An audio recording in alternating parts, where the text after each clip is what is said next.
오늘 우리에게 주신 하나님의 말씀은 신약성경 요한복음 2장 13절에서 25절까지 말씀입니다. 말씀을 봉독하겠습니다. 유대인의 유월절이 가까운지라 예수께서 예루살렘으로 올라가셨더니 성전 안에서 소와 양과 비둘기를 파는 사람들과 돈 바꾸는 사람들이 앉아 있는 것을 보시고 노끈으로 채찍을 만드사 양이나 소를 다 성전에서 내쫓으시고 돈 바꾸는 사람들의 돈을 쏟으시며 상을 엎으시고 비둘기 파는 사람들에게 이르시되 이것을 여기서 가져가라. 내 아버지 집으로 장사하는 집을 만들지 말라 하시니 제자들이 성경 말씀에 주의 전을 사모하는 열심이 나를 삼키리라 한 것을 기억하더라. 이에 유대인들이 대답하여 예수께 말하기를 네가 이런 일을 행하니 무슨 표적을 우리에게 보이겠느냐? 예수께서 대답하여 이르시되 너희가 이 성전을 헐라 내가 사흘 동안에 일으키리라. 유대인들이 이르되 이 성전은 46년 동안에 지었거늘 네가 3일 동안에 일으키겠느냐 하더라. 그러나 예수는 성전된 자기 육체를 가리켜 말씀하신 것이라. 죽은 자 가운데서 살아나신 후에야 제자들이 이 말씀하신 것을 기억하고 성경과 예수께서 하신 말씀을 믿었더라. 6월절에 예수께서 예루살렘에 계시니 많은 사람이 그의 행하시는 표적을 보고 그의 이름을 믿었으나 예수는 그의 몸을 그들에게 의탁하지 아니하셨으니 이는 친히 모든 사람을 아심이요 또 사람에 대하여 누구의 증언도 받으실 필요가 없었으니 이는 그가 친히 사람의 속에 있는 것을 아셨음이니라. 아멘. 매일 성경 순서에 따라 요한복음 2장 말씀을 살펴보겠습니다. 오늘 말씀은 예수님께서 성전을 정결케 하시는 장면입니다. 요한복음은 예수님의 성전 정화 사역을 서두에 두므로 이를 통해 참된 성전이 무엇인지를 말씀하고 있습니다. 그 내용을 살펴보겠습니다. 오늘 본문의 성전 정화 사건은 다른 복음서에서도 기록되어 있습니다. 그런데 마태, 마가, 누가 이러한 공간 복음에서는 성전 정화를 십자가 지시기 직전에 다룹니다. 그래서 예수님의 십자가 사건과 성전 정화 사건을 연결해서 보게 합니다. 그런데 요한복음은 이 사건을 앞쪽에서 다루고 있습니다. 이는 복음서의 기록자들이 사건을 시간 순서로 기록한 것이 아니라 신학적 의도를 가지고 때로는 주제에 따라 순서를 조정했음을 보여주고 있습니다. 특별히 요한복음에서는 이 사건을 서두에 두어 강조하고자 합니다. 그 내용을 살펴보면 예수님께서 성전에 가셔서 장사하는 자들을 쫓아내고 상을 엎으십니다. 근데 여기서 유대인들이 이 일이 무슨 의미인지를 묻습니다. 예수님이 하신 일이 단순한 난동이 아닌 거라 그들도 알고 있는 것입니다. 그래서 18절에 무슨 표적을 보이겠냐 묻습니다.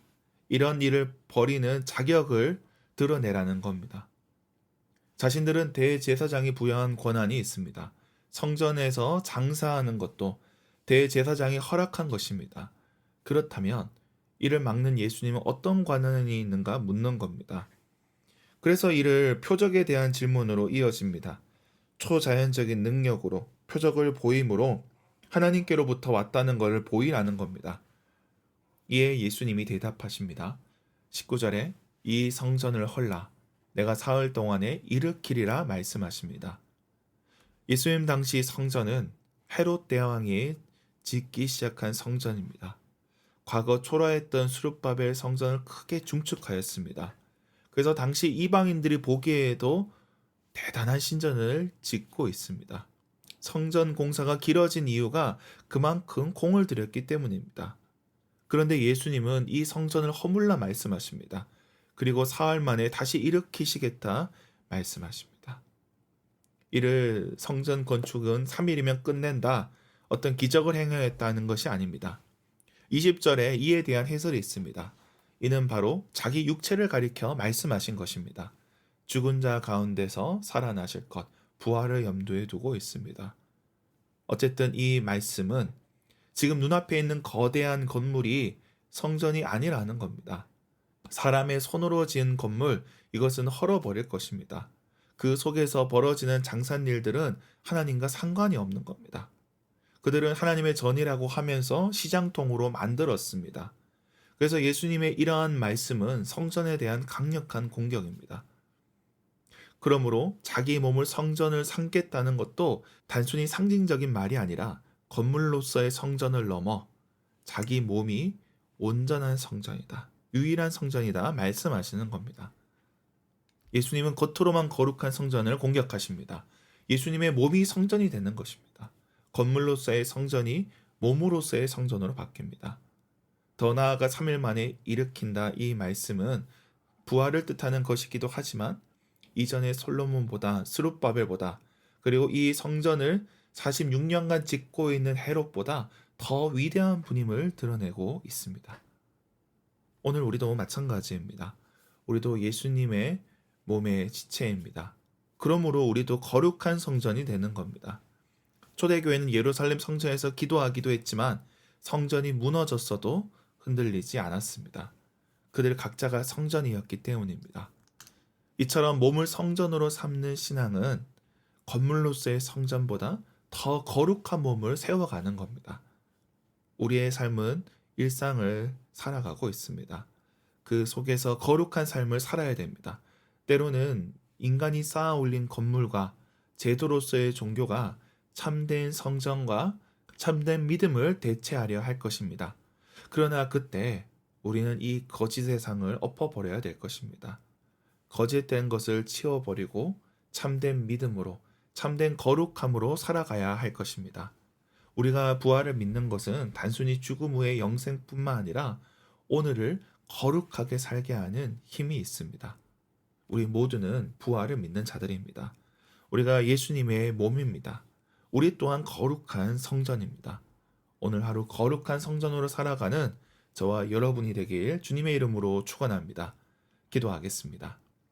하나님 아버지, 우리가 참된 성전으로 살아가기 원합니다. 예수님의 몸으로 한 지체로 살게 하시며 거룩한 성전 되게 하옵소서. 우리 삶의 온갖 더러운 것들을 치우게 하여 주시고 인간이 만든 제도와 종교에 눌리지 않게 하시며 참된 진리로 나아가게 하옵소서.